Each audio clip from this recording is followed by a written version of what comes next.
Same people who own the labels own the prisons. Literally the same people? Literally the same people who own the labels own private prisons. Did Ice Cube give away the whole game? Because if the music industry profits from mass incarceration, then perhaps most rap music today is less about expression and more about corrupting entire generations for profit. Some social engineering going on here to make sure those prisons stay full.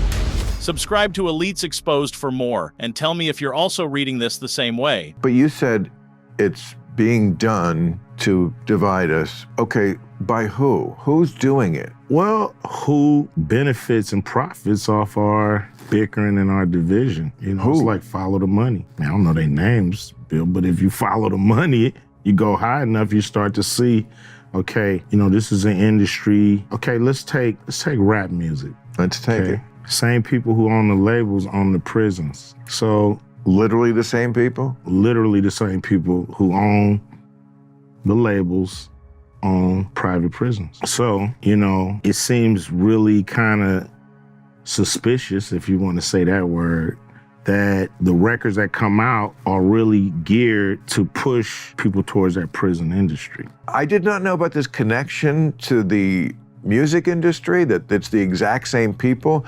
If by that you mean that the people who run the record companies may have stock in prisons, private prisons, that's possible because they all have stock. I mean, do they actually like Monday, Tuesday go to work as a record company executive and Wednesday through Friday go to work at the prisons? No. Okay, so if of course they're not actually running the labels. They have financial interest in it. They have financial interest. Okay, so if they have financial interest in the prisons, and your theory, if I'm following correctly, is that the kind of stuff in rap lyrics works as a funnel to get people inspired to do the kind of things that would get them in prison, right? Like, for example, writing a lyric, "Fuck the police." Yeah, I mean, writing a lyric, "Fuck the police," might get somebody arrested and sent to prison. That might get somebody arrested and sent to prison.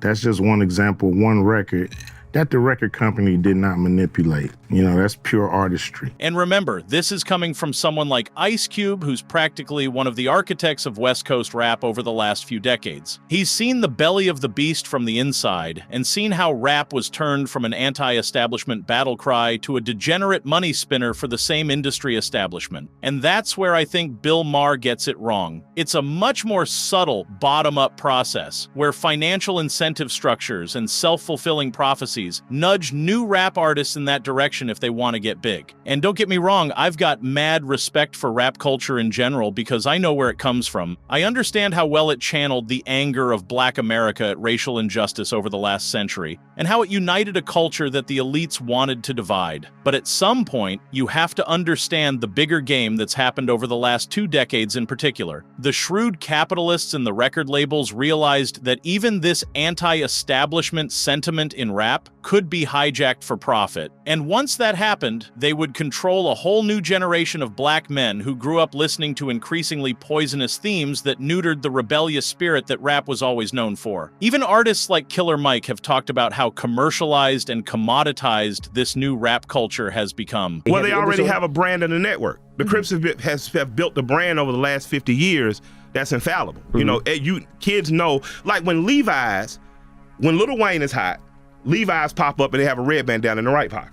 Right. It's all of a sudden a little red bandana patch. You be like, oh, that's a coincidence. And then when Snoop is hot, the same Levi's company puts out a blue bandana on the left side. That is gratuitously catering toward gamers. That means you have built your brand for 50 years, and white men who sit behind desks and corporations are wise enough to say, well, let's use this. Right. When are you going to take advantage of what you have built? And that means one thing. If you want to become the biggest rapper today, you have to get in line with the record executives, get into bed with some very greedy characters in closed rooms, and then sell out to become an empty vehicle for their approved message to young black men. And if you think about it, even artists from other genres like Prince were pointing to this shift around the same time, especially when he famously wrote the word slave on his face during a concert to tell young artists exactly what these record contracts will turn them into. That's because those elites know real profit lies in chaos and collapse, and they're more than willing to profit off the controlled demolition of the culture while they can. But they didn't make you write those lyrics. It's not about making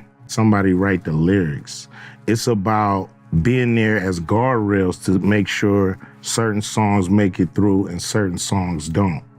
Certain flavors are exposed on the record. You know, some records are made by committee, meaning record company guys sit around and tell the artists, this is hot, say that, do this. We're gonna have this guy write the lyrics. We're gonna have that.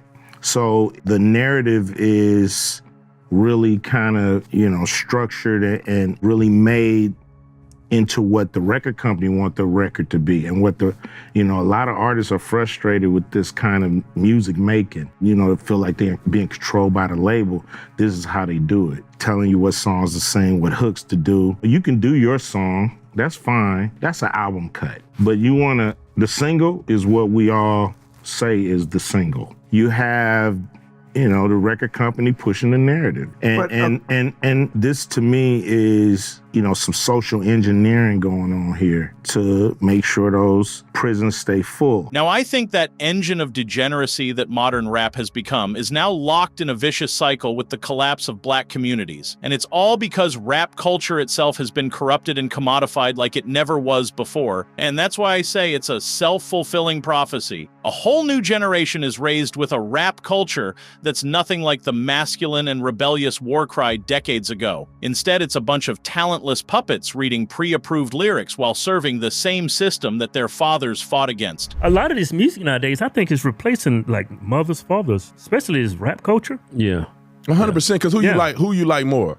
Your daddy that go to work every day and lame, or a homeboy that's a dope boy with all his money and jewelry and seem popular, famous, got all the women. Exactly. I see every kid nowadays, they dress just like a rapper. Right. The modern day black kid or mother, female growing up they're being raised by rap culture. I find myself disagreeing with this considering the most influential names in rap that I'm thinking of. But that was 30 years ago when this elite capture of rap and the music industry was facing the most resistance from figures like Tupac, Nas, and Ice Cube. These were the people using rap to speak truth to power. They would rap against corporate control, against record executives, against the prison industrial complex, against police brutality, and against the perverted themes creeping into the music industry. But the problem is that anti-establishment messaging in rap has been weeded out now, as more and more artists just sell out to the big labels and cash the big checks. They don't even care that they've betrayed the streets and the people they actually came from, because they know they never need to go back to them. And as Ice Cube himself has witnessed, that process of corruption is so slow and deliberate over decades that most people can't even put a finger on exactly when and how it happened. But there's something much darker that Tupac revealed about that world in the final interview of his life. So click the link on screen to watch that full breakdown, and subscribe to Elites Exposed for more.